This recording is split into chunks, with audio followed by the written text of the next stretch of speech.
Bhagavate Vasudevaya. Om Namo Bhagavate Vasudevaya.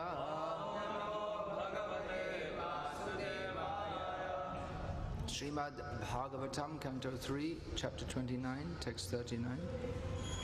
Translation and commentary by His Divine Grace A.C. Bhakti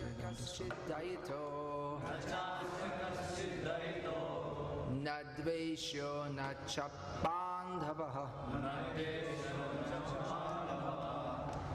Avishatya Pramattoso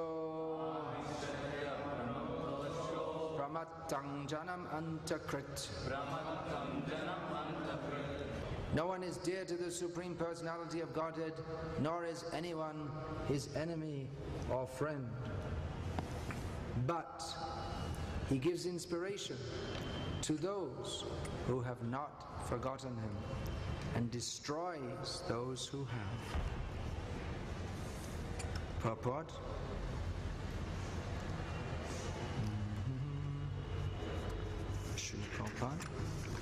Forgetfulness of one's relationship with Lord Vishnu, the Supreme Personality of Godhead, is the cause of one's repeated birth and death. A living entity is as eternal as the Supreme Lord, but due to his forgetfulness he is put into this material nature and transmigrates from one body to another, and when the body is destroyed he thinks that he is also destroyed.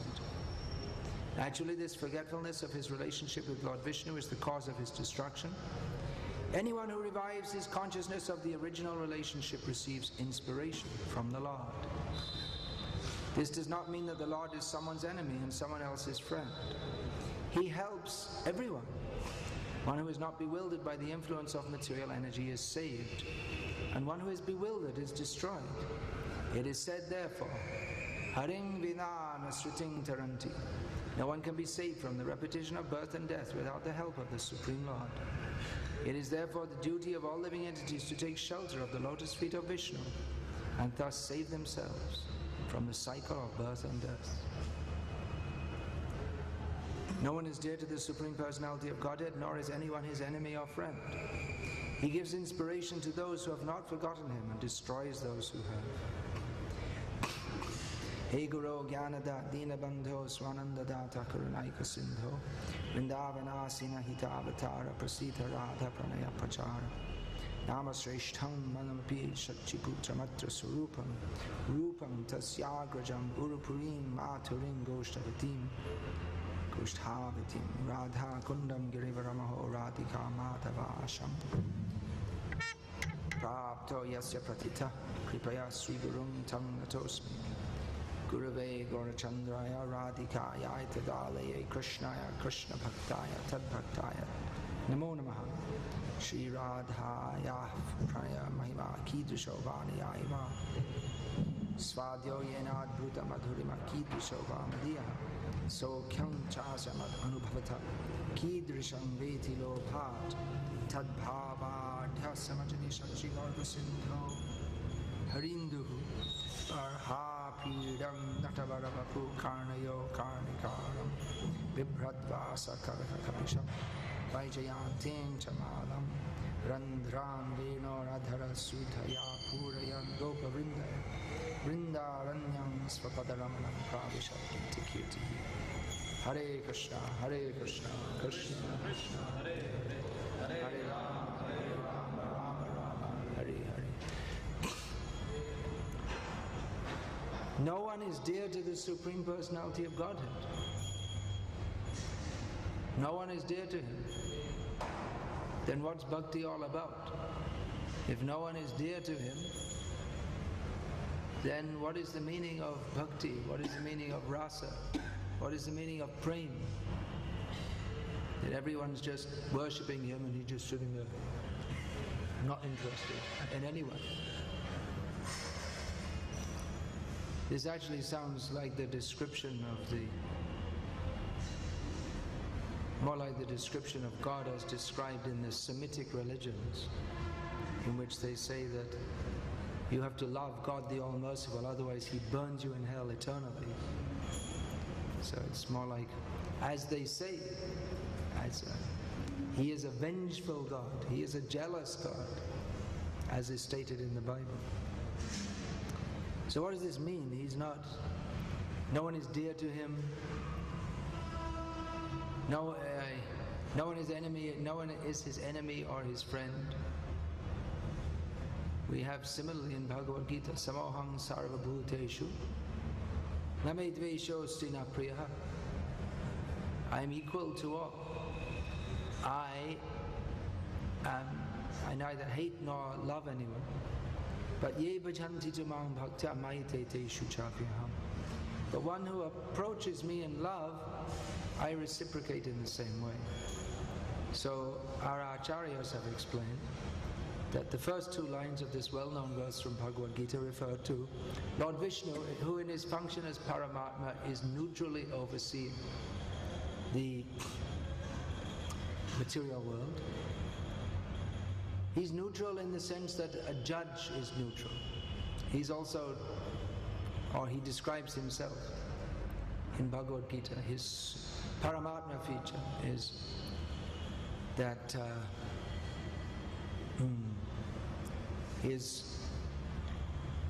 what is that? He sees everything.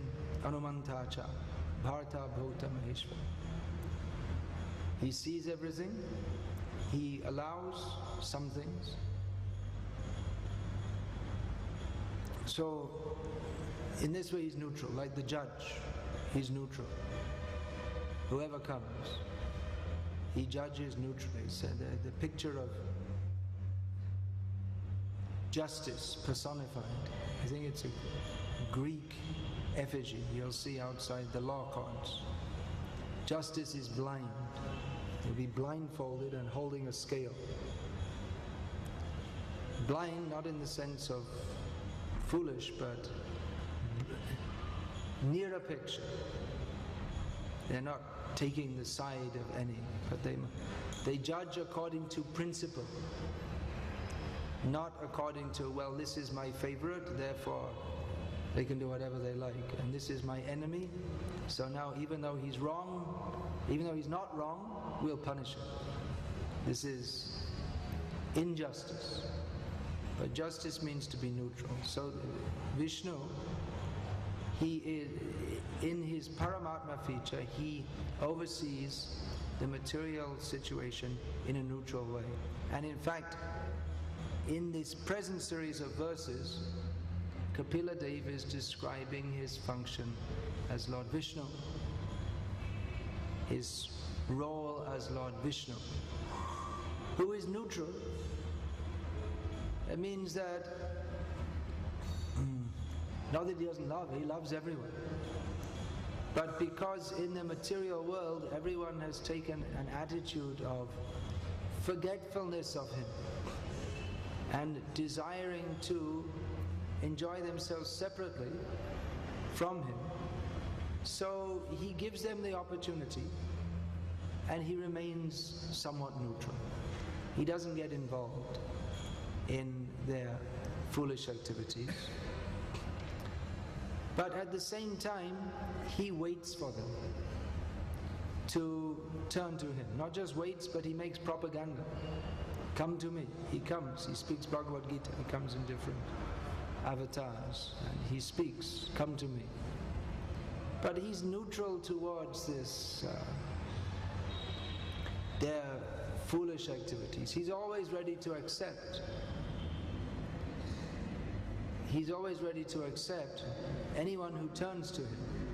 He'll welcome with open arms, but he doesn't express dearness towards those who are deliberately acting against his wishes. He doesn't condone the wrong activities. He doesn't get involved. It's just like, yes, they're there, I know they're there, I'm ready to accept them, but not like this. You do as you like. I cannot accept you like this. Even I'll give you facility, but I can't enter into a dear relationship with you as long as you act in a manner that is inimical to me. But if you give that up, then willing to accept with all affection. So this is the role of Lord Vishnu. as Paramatma, that he loves everyone, but he doesn't express, as an expression of his love, he does not express his love towards those who are inimical of him. That is an expression. His neutrality is an expression of his love, because he doesn't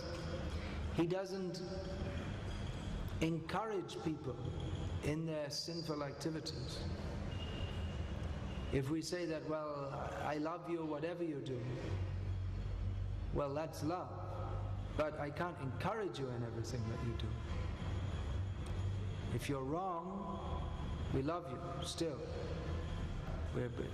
Love you means we'd like to. Love is expressed as trying to put you back on the right path. Not that I love you, whatever you do is okay. No. That is the fault of the modern liberal ethos, in which they say, well, whatever you do is okay. We should just love everyone, whatever they do.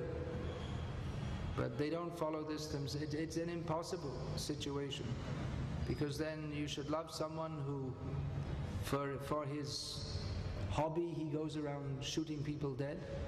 You should love, you love, but you don't love the activity. You don't encourage that, oh yeah, well, you shoot everyone, but anyway, it's okay. I'm not going to condemn you. There's this idea that we should not be judgmental. We should not say this is right, this is wrong. Don't hurt anybody. Don't say to anyone this is wrong, because then you'll upset them. This is the foolish idea of the liberalists, that you just accept everyone for what they are.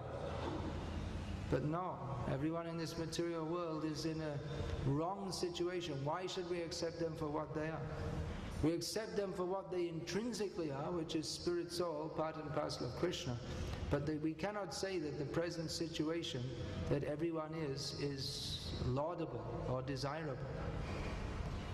This liberal ethos that we just accept everyone's okay, whatever you do it's okay, everything's nice, everything's wonderful. Of course we don't agree with mass murder, but more or less whatever you want to do. If you want to abort your children, that's okay. If you want to have sex with same sex, as long as the other party doesn't object, it's okay. That's the idea in modern society. That if the parties are consensual, even if you want to have a sexual relationship with someone else's wife, in the Western countries it's considered okay as long as the other party agrees. The husband may not agree. They may or may not agree. They may agree also. It's such a crazy society that you crazy Indians are so crazy to follow. So this is the idea, that as long as it doesn't hurt anyone else, then whatever you do is okay. Of course, eating meat, well, in the Christian religion they decided that animals have no souls. The Pope said, so it must be right, because whatever the Pope says is right. So it's okay to eat animals because they don't have souls. For that matter, they only granted souls to women a little bit over 100 years ago. According to Christian doctrine, women didn't have souls until, I'm not sure, about 120 years ago or something. And blacks, slaves, they didn't have souls. They were only allowed to have souls more recently. So it's the highly imperfect speculations of those who don't know. But these, even though they've changed their dogma nowadays, but still the influence of that is there. They didn't grant souls to animals. And there are many facets of this, of the speculative Christian worldview which carries on even into what they call modern science. In science, they just presume that time is linear. This is an idea, a primitive idea, inherited from Christianity. Whereas the Vedic understanding, or in other words, the correct understanding, is that time is cyclical. It's not that, well, there was nothing and then there was something and then we're all here and then one day God will come and He'll punish almost everybody and send a few to heaven, and that will be the end of the world. And that's the end. There's no more world after this. It's childish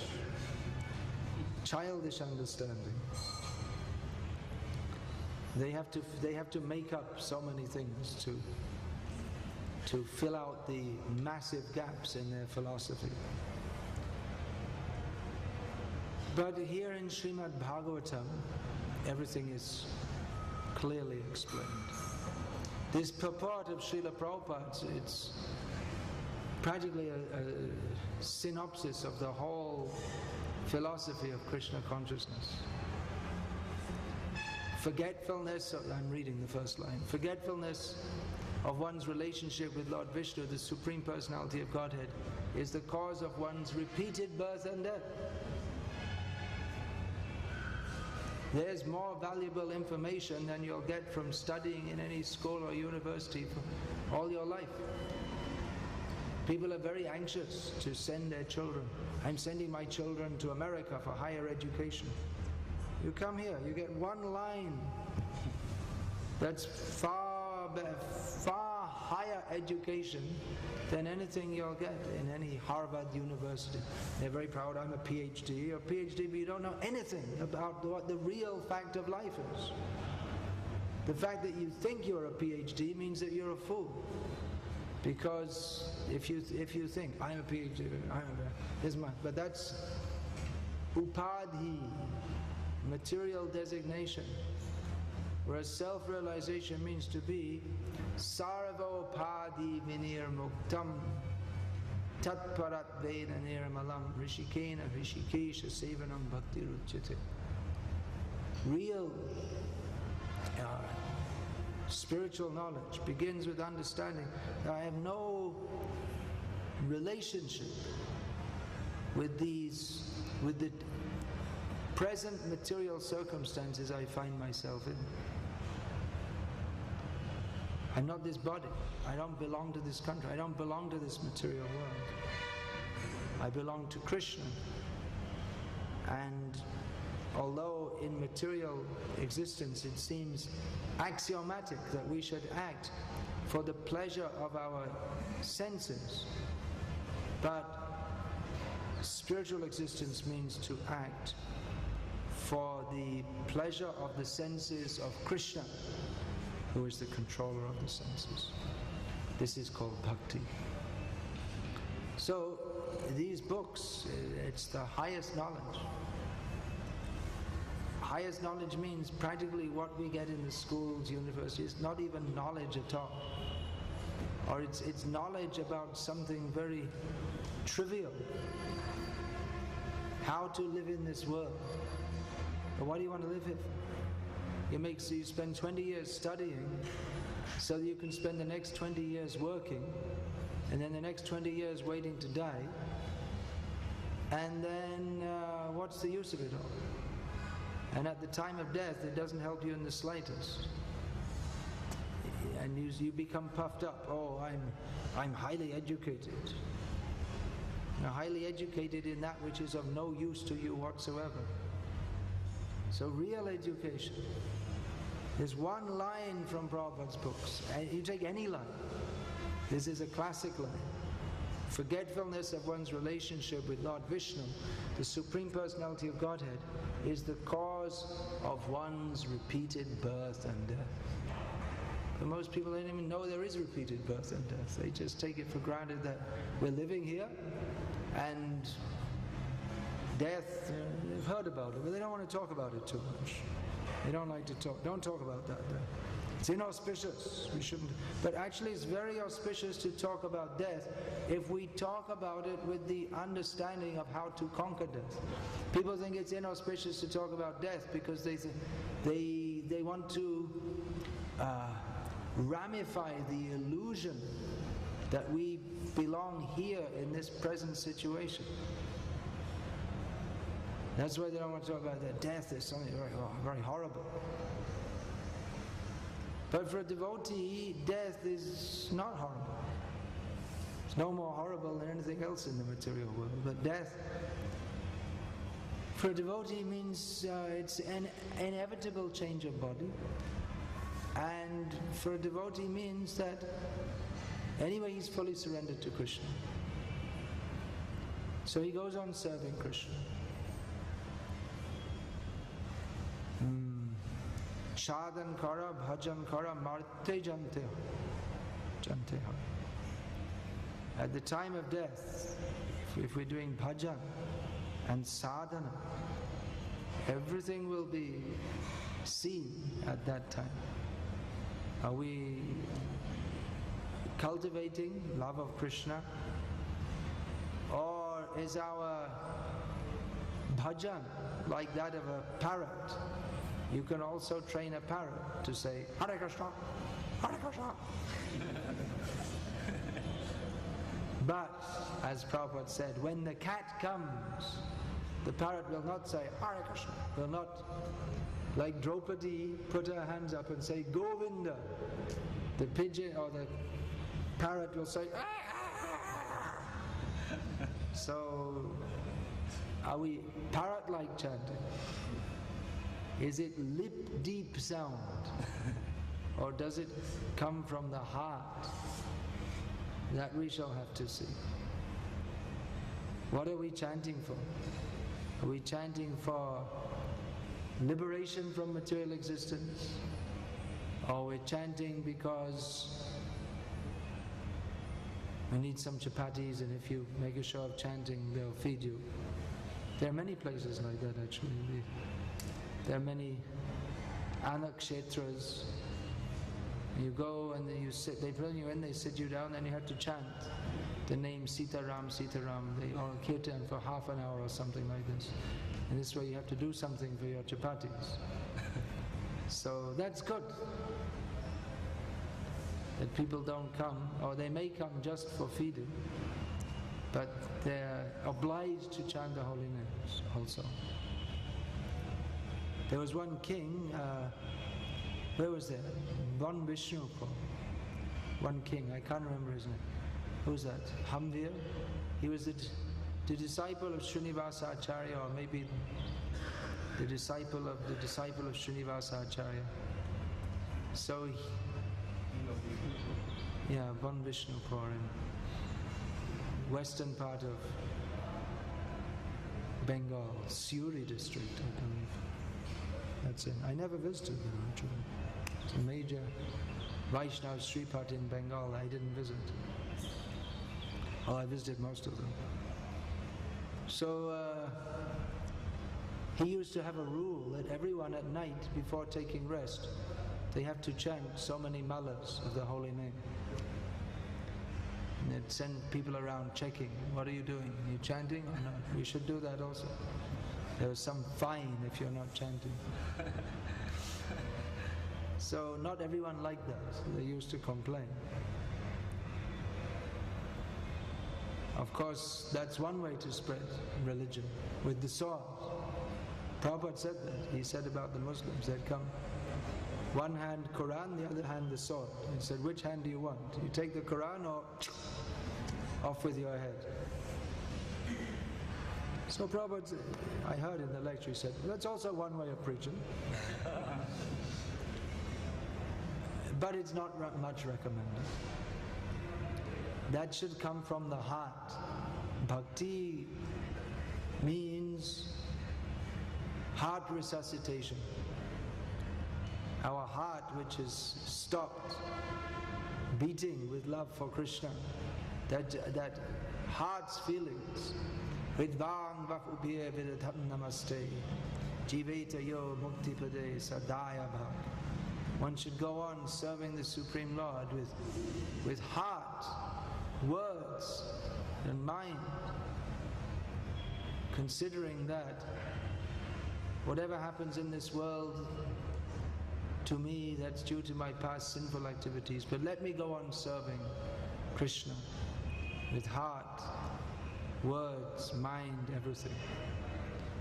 So bhakti is a matter of the heart. Unfortunately, our hearts tend to be Pashana Diya. Bidhi, what is that? We Gauranga Baliya Nagena Goliya Kemane Dhari Murde. Pashana Diya. Basura Hiya, Pashana Diya, Bidhi Kemane Goriyacha. Basu Ghosh says that I don't have any taste for chanting the names of Gauranga, so it seems that Lord Brahma made my heart out of stone. Of course, Pashu Pakhi Jure Pashana Bidure Shuni Jara Gunagata. Even the stone melts upon hearing the glories of Chaitanya Mahaprabhu. But Basu Ghosh is lamenting that it seems that my heart is made of stone. Tadashmasaram Hridayam Badedam Grihyamana Harinamadheyai. That heart is made of stone, which, despite chanting the holy names, doesn't melt. We're still hard-hearted. So bhakti means to be soft-hearted. Not like the Prakrita Sahajiyas making a big show of crying to impress other people, and then heartlessly killing fish and eating them. A devotee like the Lord can be Pashan api kotor, as hard as a stone, but actually kusam api komal, as soft as a flower.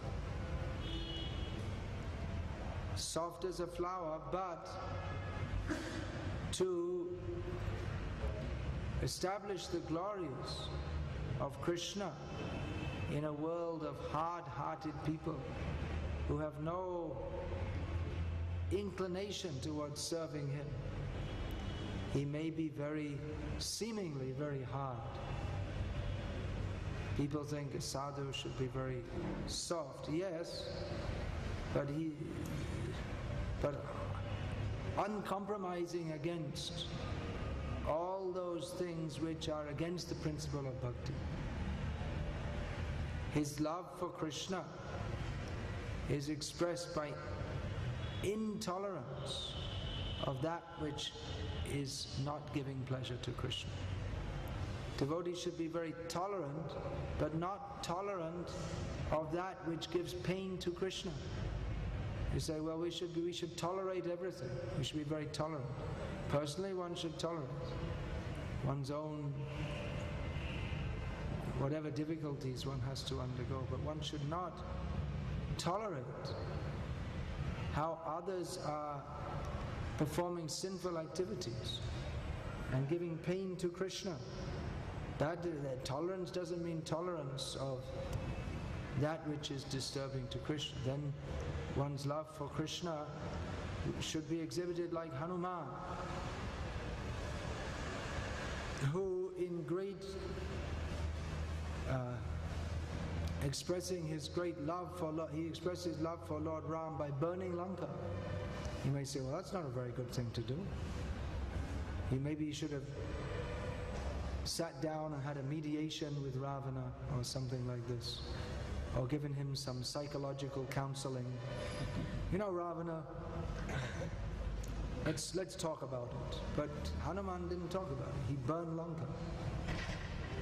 You want to talk? Give back Sita first, then we'll think. Then you're welcome. Ram would have forgiven Ravana. Ram is very merciful. He would have been prepared to forgive. All right. You did something wrong, very wrong. But that can be, Ravana was intransigent. So Hanuman didn't say, well, all right, okay, I respect your opinion. You want to kidnap Sita? Well, you know, everyone's got the right to express themselves in their own way. He didn't say that. He would have killed Ravana himself, but he thought that I'll leave that to Ram. Otherwise it might be embarrassing for Ram if I kill him. So Hanuman, he showed his great love for Ravana. Love for Ravana? Hanuman loves Ravana. Yes, he showed his love for Ravana by chastising him. That was his mercy upon him. That here I'm just one servant of Ram, and I could kill you, you rascal, but I'm just giving you a warning. There's still time. You can still return Sita to Ram, and you can go on living. But no, he wouldn't tolerate it. Ravana wouldn't accept any good warning. He was dhana durmadandhan, blinded by his own opulence. So he had to be killed by Lord Ram. So there's the example. And a similar example of tolerance. Arjuna wanted to just tolerate. Let me just... I know what Duryodhana is doing is wrong, but anyway, why should we exacerbate the situation? Why should we make it worse? Let him rule. I'll go to the forest. And then there'll be... It's not a good situation with Duryodhana in charge, but why should we make a big fight? Let him have it. Let him have the kingdom. Krishna didn't accept that. No. You should not tolerate this. You should fight. I'm ordering you to fight. So Arjuna fought. Arjuna became famous as a great devotee of Krishna for fighting and killing on his behalf. If Arjuna had refused, if he had refused to fight, that, well, you say whatever you like, Krishna, Nayotsya iti govindam, I'm not going to fight. He said that actually, he declared, I'm not going to fight. But then afterwards he thought about it and said, actually I'm confused, should I fight? After declaring I shall not fight, he declared his confusion and submitted himself as a disciple to Krishna. But then again, after speaking the whole Bhagavad Gita to him, Lord Krishna says, Yatecha Sita Takuru. Now you've heard everything, now you decide what to do. Now Arjuna decided to follow Krishna and fight. If he had decided that, well, that was a nice philosophical discourse, but anyway, Nayotsya, I'm not going to fight. Then Arjuna would not have been famous as a great devotee of Krishna. He'd be famous as a renegade who refused to submit to Krishna's direction, who thought he knew better than Krishna. There are many people in the modern age who think they know better than Krishna. They give different interpretations to Bhagavad Gita than that which Krishna has given. Or they don't care for Bhagavad Gita at all. They say, don't read Bhagavad Gita. Just like there was one Swami who became very famous for his lectures in Chicago, or Chicago as it's called in English, and Chicago as it's called in India. So he recommended that don't read Bhagavad Gita. Better you play football. Then India could win the World Cup. If they'd have taken his advice, they might have been able to win the World Cup. But instead, India remained as a dependent nation till 1947. This is all political talk. He was a politician. The British noted that he's a politician. He's sadhu come politician. So he recommended, you'll get more benefit from playing football. Then your body can become strong. But if you just read Bhagavad Gita, what is the use of that? And he said you should eat meat, eat lots of meat, because our Indian people are too lazy, so they need to become very strong. Go to the gym over there and become very strong like gorillas. And then what? And then I guess you can become a gorilla in your next life. Their idea is material development, make the body strong. So some so-called sadhus are saying like that. Don't read Bhagavad Gita. Eat meat. They're denying Krishna. Arjuna, he was no wimp. Do you know this word wimp? It means like a coward, an effeminate kind of person. He was a fighter. He was strong. He was not.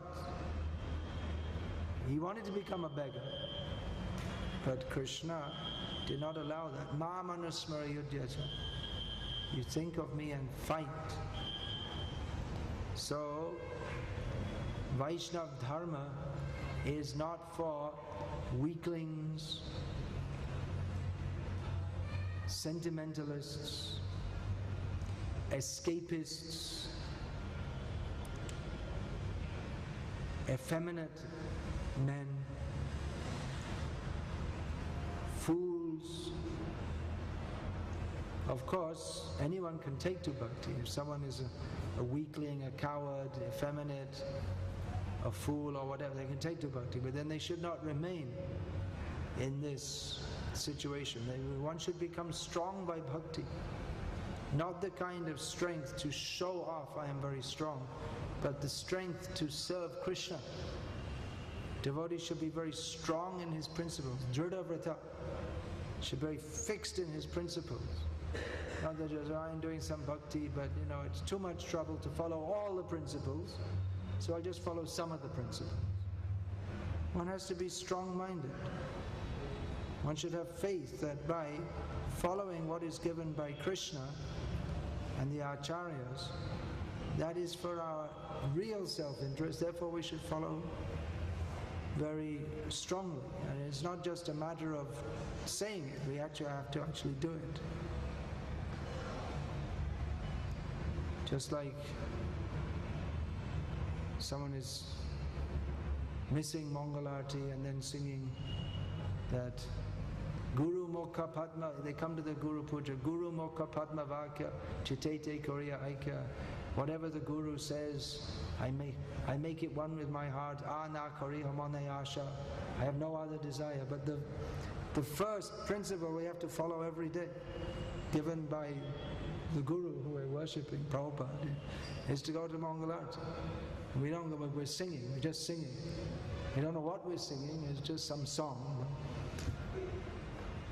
We should be strong in our principles, otherwise Maya is very strong. So if we don't follow the process of Krishna consciousness with great determination, then we will be swept away by Maya. That is up to us. Krishna helps. Tesham satata yuktarang bhajatam priti purvakam dadami buddhi yogam tam yena mam upayantite. Krishna helps those who are very sincere to come to Him. Satata yukta, those who are always engaged in my service, Krishna says. I help them to come to me. I give them the intelligence by which they come to me. But we can't expect the same kind of help that Krishna extends to His fully committed devotees. If we're not fully committed, then we can't expect the same kind of help.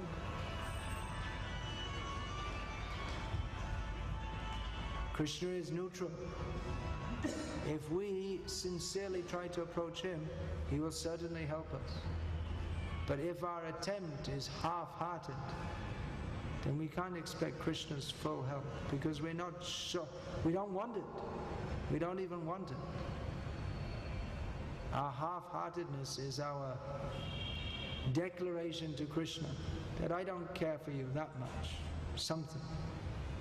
As much as it fits my self-interest, that much I'll care for you. And no more. And we can't expect Krishna will reciprocate with us and help us in that situation to the same extent as He will to those who are fully dedicated to Him. Any question about this or comment?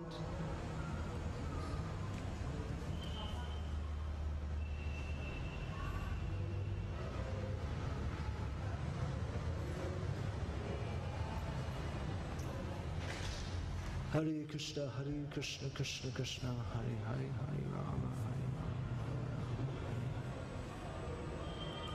Rama. Is there or not? I see you moving around there, so I'm thinking you had something to say. No? If not, then Hare Krishna. We'll finish. There's a question. Yeah, okay.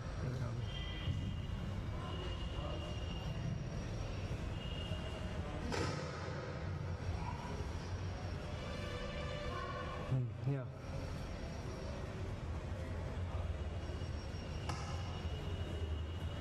Yeah, Vado.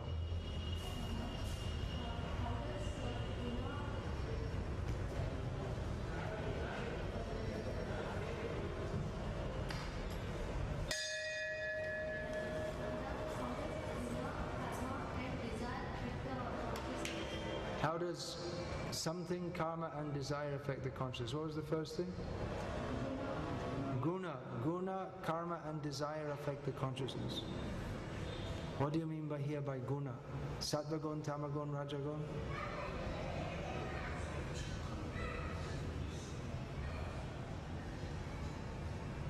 Well, how do the guna, rather we accept the gunas. It's a complex process that goes on from birth to birth. We inherit a certain kind of consciousness. We are born with a certain kind of consciousness according to our previous life, and we are born into a certain kind of situation. And we get a certain type of association. So all these things affect the consciousness. Generally, most influential is the association we keep. If we associate with materialistic people, we tend to be materialistic.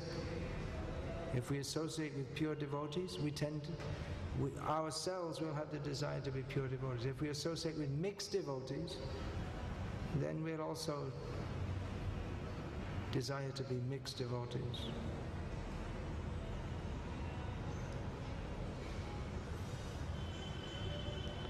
If we put ourselves into an environment where tamagun is prominent, then definitely that's going to affect our consciousness.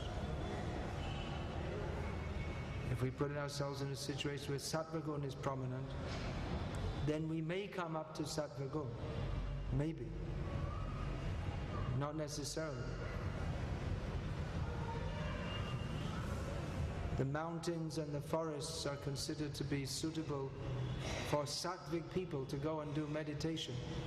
But you see, in the modern age, people, they come from the city and they go to the forest or mountain area and they bring their big, what's that called, CD player with big 40 watt, 60 watt speakers. They bring a generator so they can run it in the forest. And they have a big party, they make a lot of noise. So they're so much overcome by the lower modes of nature that even they go to a peaceful place, they make it unpeaceful. They say, I'm going to the country to get a little peace, but they're so unpeaceful. Instead of the country making them peaceful, they make the country unpeaceful. So these, generally speaking, we can say, they're generalizing, which are there in Bhagavad Gita, the influence of the modes of nature. But there are other influences also. Desire, sangat sanjayate kamaha. One's desires tend to develop according to one's association. And of course, association means not only in this life, but in previous lives. Karanam guna sangasya. What is that? Purusha prakriti stohi bhungte prakriti jan guna. Karanam guna sangasya sadasadyoni janmasu. There's a summary answer of your question, comes in this verse. That the jiva situated in material nature enjoys or attempts to enjoy the modes of nature. But because he's entangled within these modes of nature, he has to accept auspicious and inauspicious repeated births.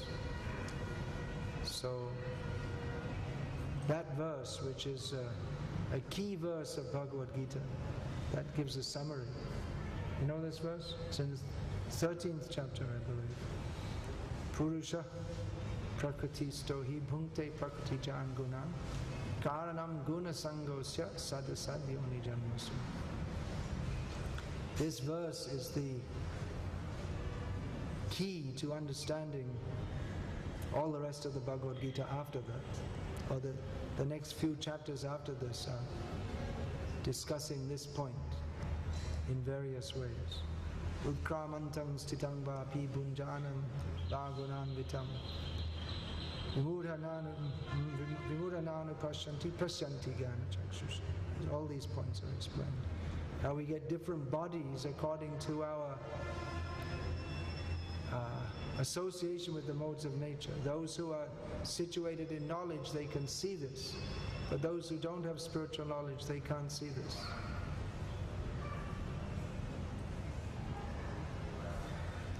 And what's that verse? Sparsham. Asanam granam evacha. What's that verse? How does that go? I can't remember now. It's all in the 13th chapter, these points are discussed. You want to say something more? No.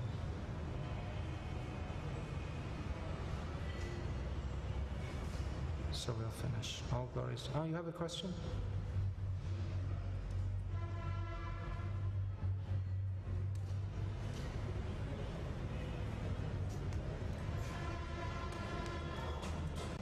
Yeah, so you're going to say something? Well,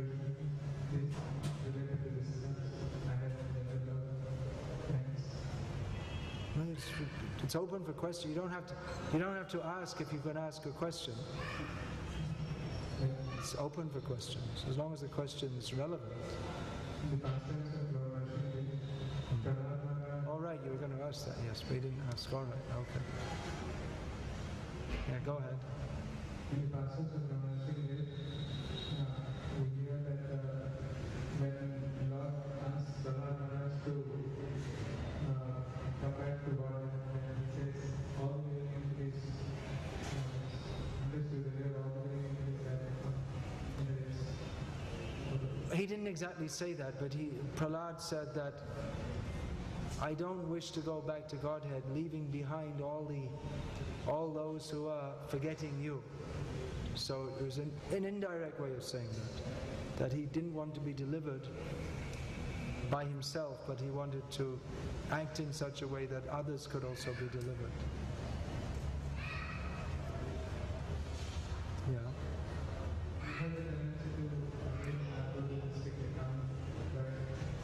I couldn't hear. Everybody got delivered. This cycle will continue. What if everyone gets delivered? If every jiva in the universe gets delivered back to Godhead?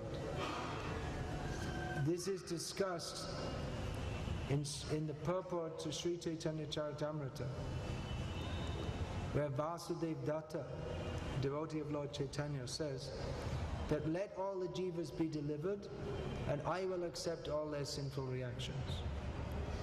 So Chaitanya Mahaprabhu said that, yeah, that's an easy thing.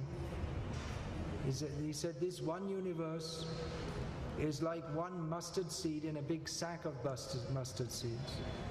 So if one, just like someone who has a big sack of mustard seeds, so if one mustard seed falls out from that, he's not concerned. So in the same way, if the whole universe, everyone goes back to Godhead and one universe becomes less, it's no major event for Bhagavan. But then Prabhupada said that, in the purport said that, even if all the jivas got delivered, then more jivas would come and fill up the universe. There are so many jivas forgetting the Lord. It's not only in this universe, in other universes also.